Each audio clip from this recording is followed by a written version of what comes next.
The iPhone 12 was released in October of 2020 with a starting price of 3,899 ringgit. Now in 2022, a whole 2 years later, is it still worth it? In this video, I will mainly be focusing on the gaming side of this phone, so think of it as a gaming review. And this iPhone 12 from CompAsia is priced starting from only 1,900 ringgit, and I think it's quite worth it. Really quick, if you're wondering what CompAsia is, they are a company that sells second-hand devices ranging from smartwatches to smartphones, tablets, and laptops. And they provide up to 12 months of warranty, and all devices they sell go through their 32-step quality check to ensure that the device is fully functional and the condition of it is good. So if you're interested, do check them out at shop.compasia.com or the links in the description below. Let's start by covering the specs of the iPhone 12. The iPhone 12 comes with a 5nm A14 Bionic chip, which is a hexa-core CPU, and it also has a 4-core Apple GPU. The iPhone 12 also launched with 4GB of RAM, which is standard throughout the lineup, and for the storage it comes from 64GB all the way up to 256GB. You may be thinking that that's not a lot of RAM. 4GB of RAM in the market now may seem like a very small amount, but Apple does optimize their phones well, so it just works fine in 2022. The screen size is a little bit small when compared to phones now, coming in at 6.1 inches, and it maxes out at 60Hz for the refresh rate, and the peak brightness is around 1200 nits. Which is pretty decent in daylight. I would say I'll have no complaints there. You can perfectly see the phone and play games on it. But it's actually the same specs as the newest iPhone 14, so I think that it still holds up today. And this is a Super Retina XDR OLED screen, and it comes with HDR10 and Dolby Vision support. So games and video content that supports this HDR10 and Dolby Vision will look good on this iPhone 12. And as for the battery, it is a pretty small battery, but I think that the battery life is pretty decent. Come in at around 2800 milliamps, and it does have 20 watts of fast charging, so you can get up to 50% in 30 minutes. I know that may not seem like fast charging, but most iPhones also come with this charging rate, and you cannot really compare it with the Android phones out there which charge super fast now. But the thing I like the most is the MagSafe feature, which was introduced with the iPhone 12 lineup, so there's a lot of accessories and wireless chargers for this device. With most of the specs covered, now let's move on to my gaming experience on this iPhone 12.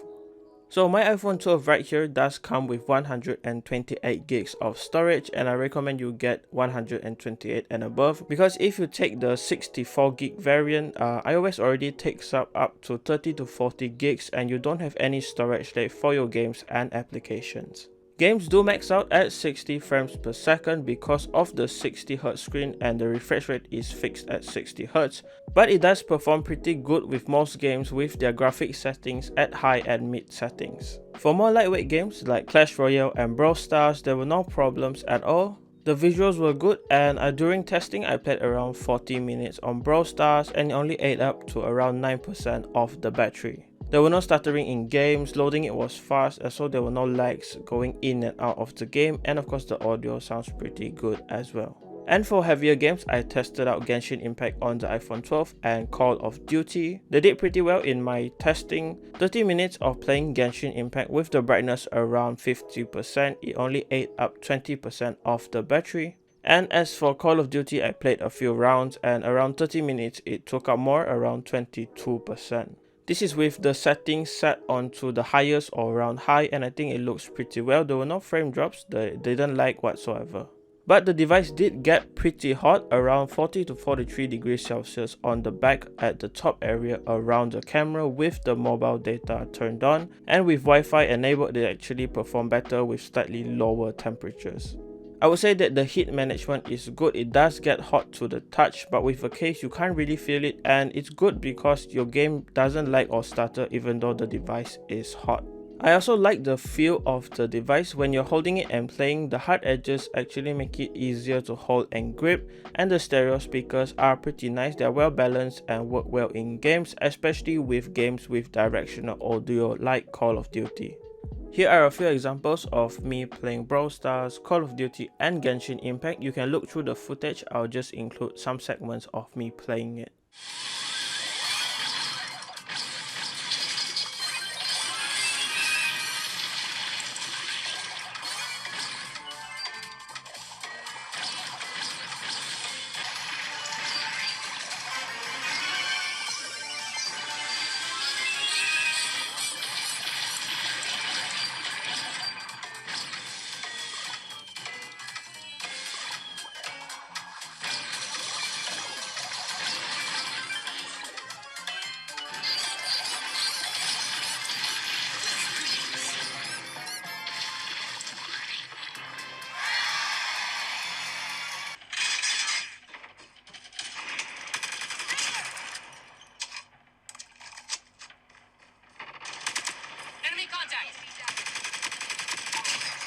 Standing by.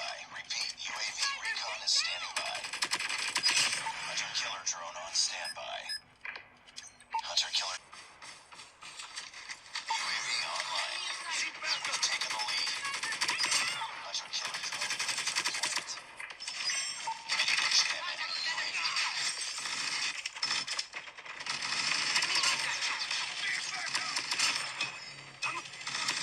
UAV recon standing by. UAV online. Recon is standing by.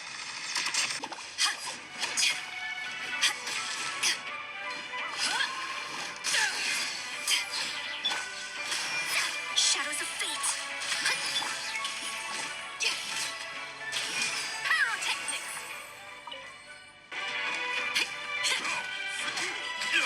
Curses. Let me scroll. Feel the beat.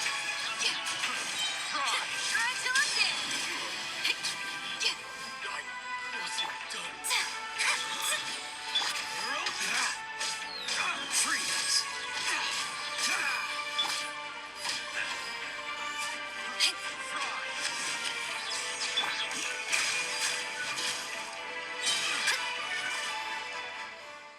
Overall, I would say it's a great phone for handling games. Performance is good with high visuals, but the downsides are a smaller battery and a smaller screen. But if you're okay with the smaller screen and battery, this seems like a pretty good option in 2022 for the budget of around 2,000 ringgit.